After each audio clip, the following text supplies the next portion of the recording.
গোমস্তাপুরে যৌথ বাহিনীর অভিযানে মাদকসহ স্বামী-স্ত্রী আটক। মাহিদুল ইসলাম ফরহাদ, চাঁপাইনবাবগঞ্জ প্রতিনিধি। তথ্যচিত্রে বিস্তারিত।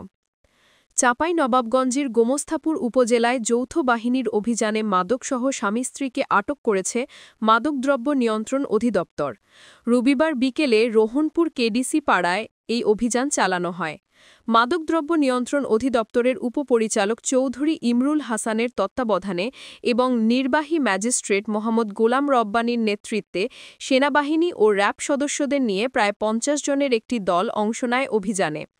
এ সময় আটক করা হয় বেলাল, ৩৪ বছর, ও তার স্ত্রী উজলেফা বেগমকে।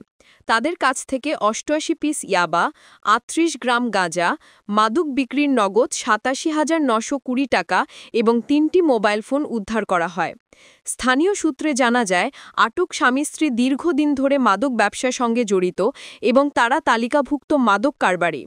Farzana Rashid Dhali, news desk. হৃদয়ের কসবা টিভির সাথে থাকুন। কেটিভিকে লাইক, শেয়ার, কমেন্ট করুন।